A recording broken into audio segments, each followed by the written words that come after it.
jesosy sakaizany zaza. Fandaharana anasana manokana ny ankizy arahanao eto amin'ny radio vaovao masoa isaky ny alarobia tolakandro, iarahana amin'ny zokizoly.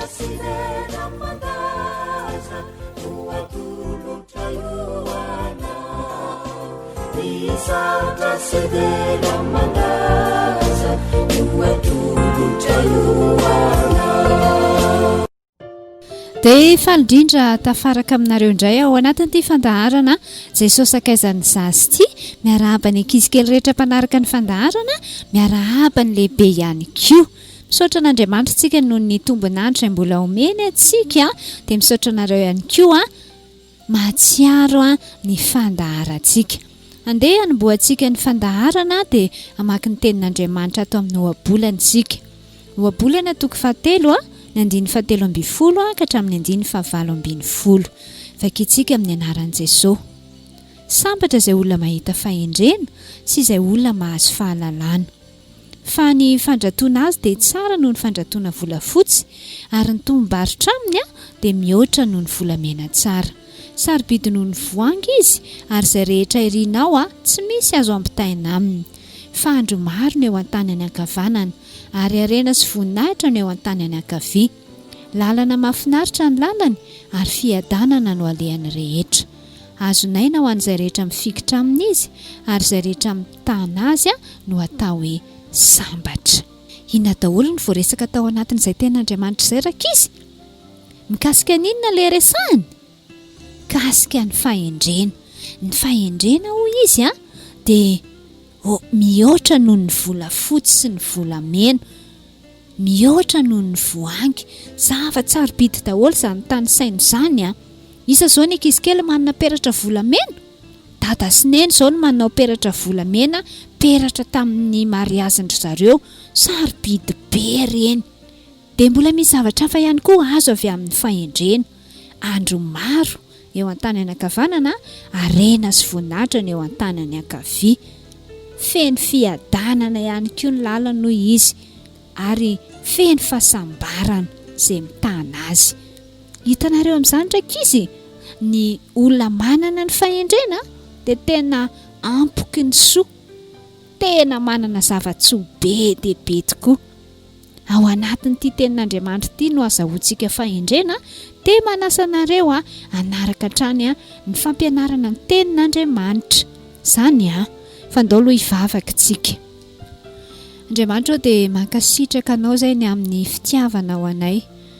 Tena tianay ianao Andriamanitra, ary tsapanay izany. Ary pirofo ny fitiavanao no nanomezanao an'i Jesosy Kristy hamonjy anay. Pirofo ny fitiavanao no mbola mahavelonainanay toy izao, mahatonga anay ho salama tsara. Pirofo ny fitiavanao ihany koa no mbola hitenenanao aminay, satria ny teninao dia mitondra fahendrena, ary araka ny vakianay teo Andriamanitra dia misy zava-tsoa be dia be tokoa azo amin'izany fahendrena izany. Dia ome fahendrena izay Andriamanitra, ny ankizy kely rehetra izay manaraka n'izao fandaharana izao, na ny olon-dehibe ihany koa aza, araka ny teninao hoe izay tsy manam-pahendrena dia aoka izy angataka, dia mangataka n'izany fahendrena izany aminao zahay, amin'ny anaran'i Jesosy. Amen. Inona ary aloha ny vaovao sy maresaka? Manahoana daholo ny fahasalamana? Ie, isaorantsika n'Andriamanitra araka ny vavaka izay efa nataontsika teo, ny fahasalamana izay no omeny atsika. Dia anao aloha izany miaraka mihira indray hiderahantsika n'Andriamanitra. Izany da hoarintsika aloha anaraka n'ity hira anankiray mahafinaritra ity. Hiran'iza tokoa ary aloha izao izany hira mahafinaritra izany? Kristian kely nefany, hira fiderana. Da hoarantsika neza hira izay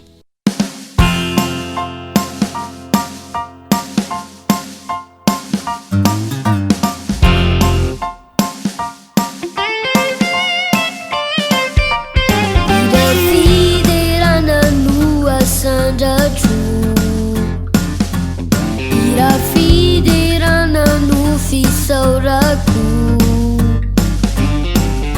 lehibe sy mendrika zany ny anara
josoaraka izy a no nitarika an'ireo zanak'Israely rehefa maty Mosesy izany. Rehefa hiditra tao amin'ny tanànan Jeriko izy a dia naniraka lehilahy anankiroa. Naniraka ireo lehilahy anankiroa ireo izy a mba hisafony tany any Jeriko. Hijery mialoha izany hoe manahoana tokoa moa ty tanànan Jeriko izay tsy maintsy hidiran'ny zanak'Israely ty a, izay tsy maintsy hiady amponina ao Jeriko ihany koa ny zanak'Israely a. Dia jerevana melolo fantarina hoe manahoana sy manahoana ny momba azy. Dia lasa tokoa reto roalahy reto a nandeha tao amin'ny tanànan Jeriko. Dia rehefa tonga tao an-tanànan Jeriko ry zareo a dia nandroso tao amina tokantranona vehivavy anankiray. Vehivavy ratsy fitondran-tena satria nantsoina hoe Rahabajangy izy. Ratsy fitondran-tena ny dikan'izany. Maditra izany raha tao amin'ny fomba fitenin'ny ankizy. Tao amin'io tokantranon'io vehivavy io nefany a izy miraharaha reto a no nandroso. Dia nisy nahita, dia nisy ny tantara tany amin'ny mpanjakany Jeriko hoe misy lehilahy tonga ao amin'ny Rahabajangy ao. Zanak'Israely mihitsy ireo fa tonga hijery ny tanintsika ireo ry mpanjaka. Dia rehefa neno an'izany ny mpanjaka dia lasa izy naniraka olona nakao amin'ny Rahaba. Dia nitenenin'ireo olona ireo izany le Rahaba, le vehivavy tompontrano izany hoe avoay ozy izy ireo lehilahy tonga ao aminao ao ireo. Avoay tao ireo fa ireo ange ozy izy hisafony tanintsika ny nahatongavandreo taty e. Dia inona nataon'ilay vehivavy ozy izy nareo? Nalainy izy roalahy dia nafeniny. Dia izao no niteneniny tamin'ilay olona nirahan'ny mpanjaka hoe tonga taty amiko tokoa aloha ireo lehilahy ireo e. Nefany tsy fantatro izay niaviany Izay no nitenenina. Dia rehefa maizina ozy izy ny andro ka hidina ny vavahady dia lasa nivoaka zareo. Dia tsy fantatro indray izay nelehany koa. Andana enjeo aingakaingana fa tratranareo any aloha any izy izay. Izay no nitenenin'ilay vehivavy. Kanefany tsy marina izany lazainy izany. Fa inona no nataony? Napekariny tany atapitrano tany izy mirahalahy. Nafeniny tao dia tsisy nahita. Dia ilay olona izany vao niteneniny hoe ndana injeo izy fa lasa nandeha any, dia lasa tokoa ilay olona nandeha nanenjika tany aloha tany izany. Nieritreritra hoe tratrantsika ao aloha reny roalahy reny fa ndao enjehany. Dia rehefa avy eo dia lasa niakatra tao amin'izy roalahy ilay vehivavy. Rehefa avy nanidy vavahady izany izy efa lasa ilay olona nanontany teo dia lasa niakatra izy nakao amin'izy roalahy. Dia izao no niteneniny tamin'izy roalahy. Fantatra ozy izy fa efa nomeny Jehovah nareo ny tany. Ary efa latsaka aminay ny fatahorana anareo sady efa ketraka ny mponina rehetra amin'ny tany no nitahotra anareo. Fa efa renay ny nanamaina ny Jehovah ny ranomasina mena teo anoloanareo tamin'ny voanareo avy tany Egipta sy izay nataonareo tamin'ny mpanjaka roa tamin'ny Amorita izay tany andafin'ny Jordana. Ka noho ny efa renay izany dia ketraka ny fonay ka verevitra avokoa izay noho ny aminareo. Fa Jehovah Andriamanitra reo izy no Andriamanitra any amin'ny lanitra, any amin'ny lanitra ambony izay ty amin'ny tany ambany. Koa ankehitriny masiny anareo mba hianiano amin'ny Jehovah fa araka ny namindrako fo taminareo mba hamindranareo fo amin'ny ankonany raiko kosa ka ome famantarana mahatoky fa ho velominareo ny raiko sy ny reniko sy ny anadahako sy ny rahavaviko ary izay rehetra mety ho azy dia hamonjy ny ainay tsy ho faty anareo. Zay no nangatahany Rahaba tamin'izy mirahalahy reto. Inona tsara moa izany ilay zavatra tena niresahany teo fa lava be ilay resaka. Raha hofitintsika kely ny zavatra niteneniny dia izao. Mahafantatra izany ny ao amin'ny tanànan Jeriko fa tena tahian'Andriamanitra reto zanak'Israely reto. Hitanay izany ozy izy tamin'ny nandehananareo teo ampovoan'ny ranomasina mena, nandeha tamin'ny tany maina tsara nareo.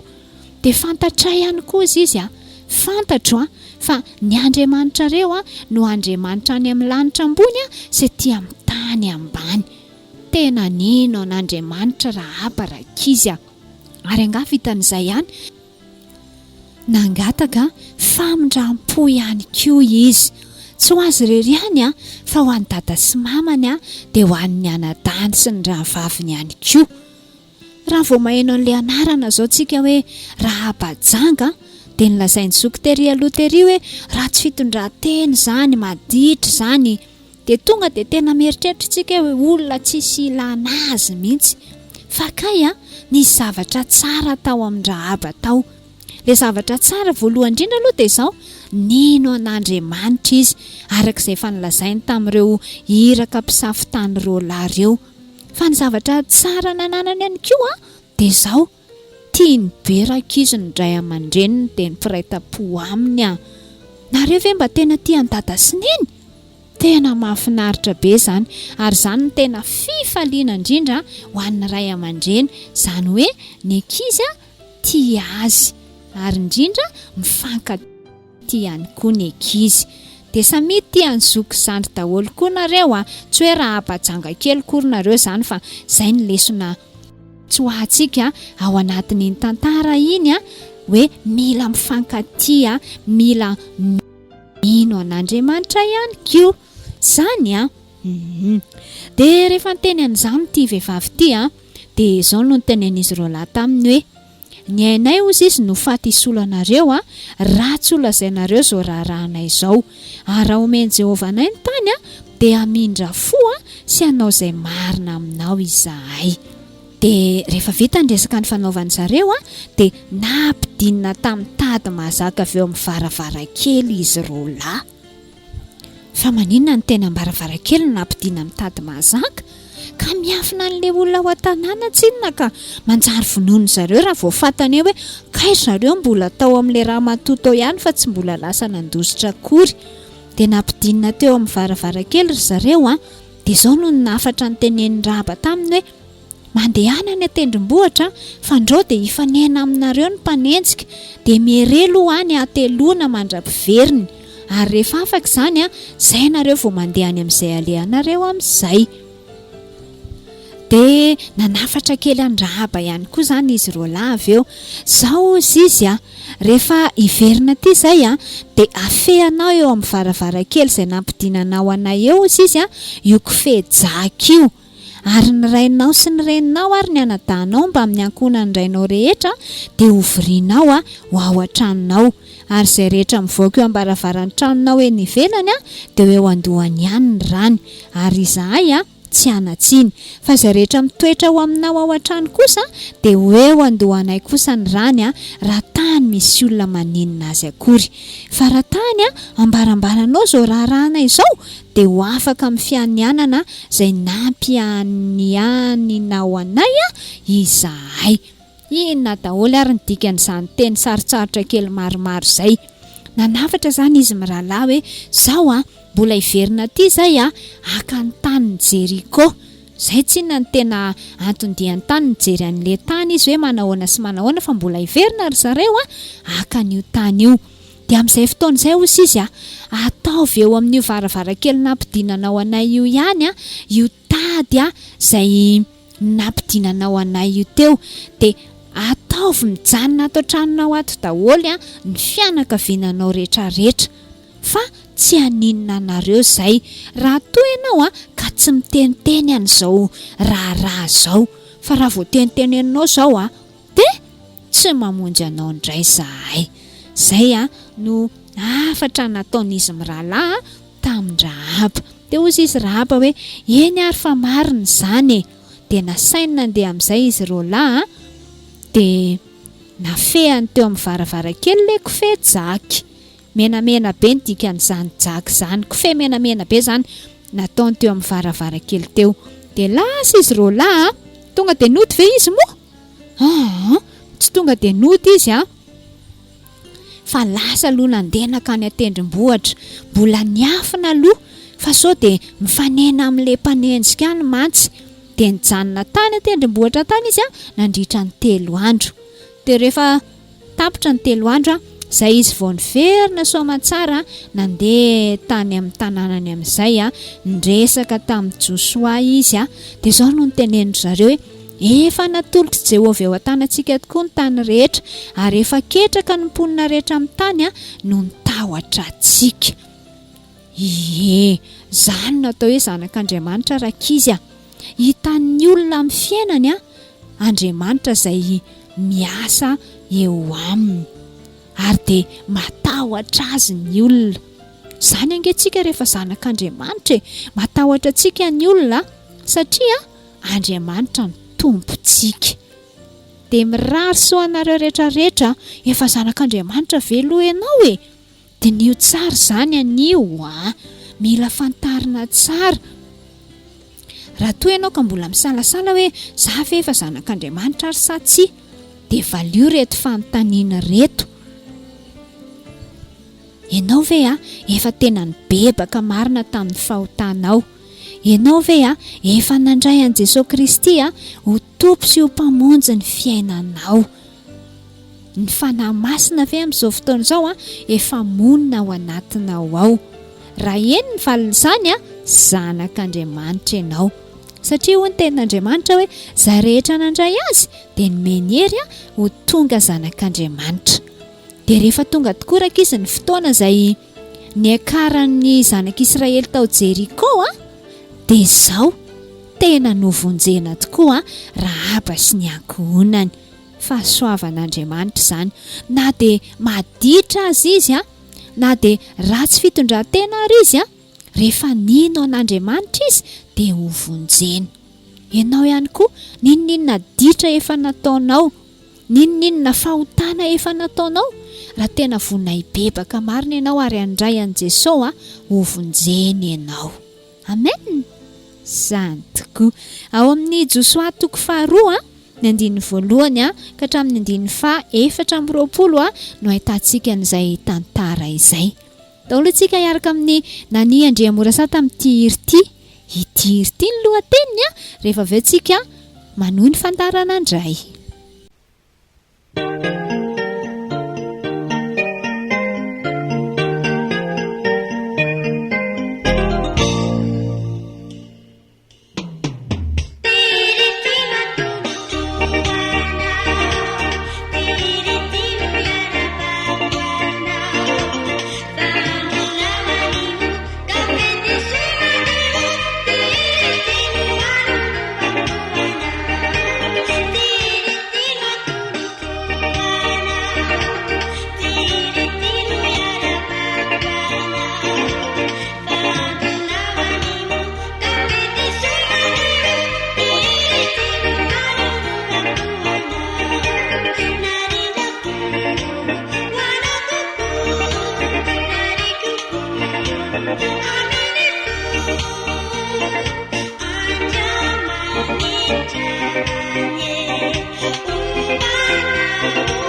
eny ary tonga ato amin'ny fizarana faharoa amin'ny fandaharana sika anoy ilay lalaon-tsaina kely izay nataontsika tamin'ny herinandro.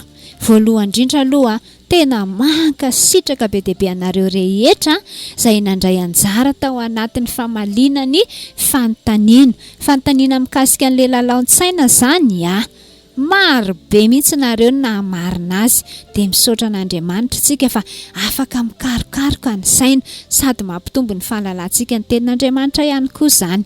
Ny valin'iny lalao iny dia izao fa ny marina ho any amin'ny fiainana mandrakizay. Bravo be ho an'izay rehetra namaly ny fanontaniana.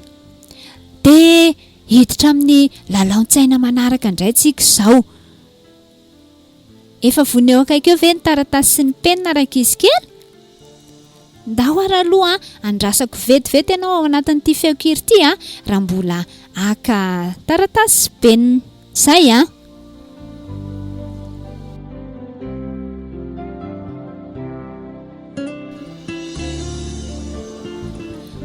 ny lalaontsika indray anio ary dia fenoiny banga. Mahay an'izany daholo izao hatramin'ny ankizy kely mbola any amin'ny primaire dia efa manao an'izany fenoiny banga izany. Dia hatramin'ny ankizy efa ngeza be ihany koa, tsy hoe ngeza be ahoana moa izany fa efa ambonimbony ny kilasiny dia mbola manao fenoiny banga ihany koa. Dia ny antsika eto amin'ny fandaharana tenin'Andriamanitra foana ihany no fenoina. Izay dia izao anome ny reny soratra dia ianareo kosa mameno amin'ny sanatsoratra. Eny ankizy kely ve izany reny soratra sanatsoratra izao? Reny soratra izany consonne, sanatsoratra voyelle.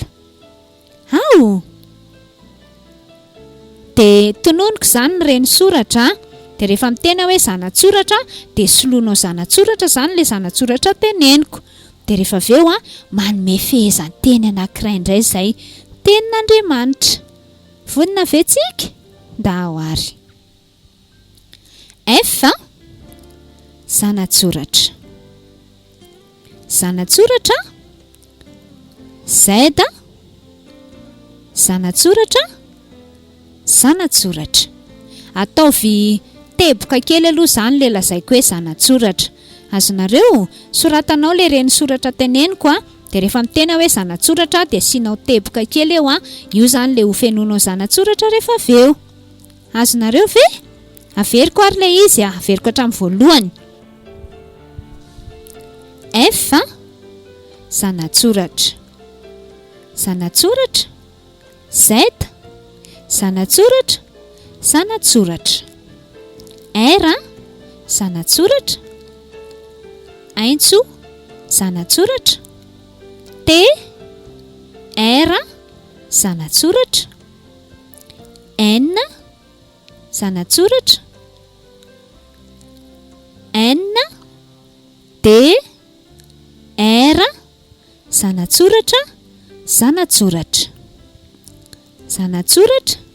Z zanatsoratra. D zanatsoratra. Zanatsoratra. N zanatsoratra. M zanatsoratra. N zanatsoratra. Aintso zanatsoratra. R zanatsoratra. Aintso zanatsoratra. T zanatsoratra. N G zanatsoratra. Z zanatsoratra. N zanatsoratra. K dia faingo miantona. Zanatsoratra. N D R zanatsoratra. Zanatsoratra. M zanatsoratra. N zanatsoratra. T R zanatsoratra. D zanatsoratra. Zanatsoratra. zanatsoratra, Z zanatsoratra, zanatsoratra, M zanatsoratra, N zanatsoratra, N zanatsoratra, zanatsoratra, N zanatsoratra, R zanatsoratra, N zanatsoratra.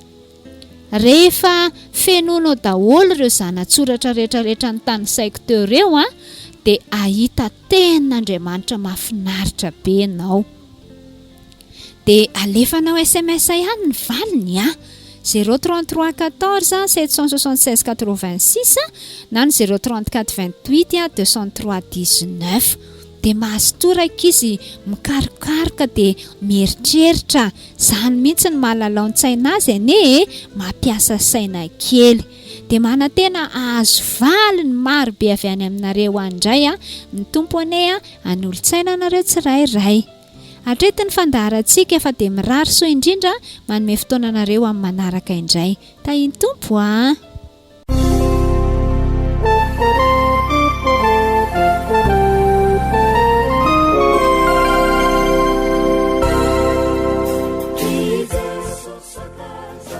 Jesosy sakaizany zaza. Fandaharana anasana manokana ny ankizy. Arahanao eto amin'ny radio vaovao Mahasoa isaky ny alarobia tolakandro. Iarahana amin'ny zokizoly.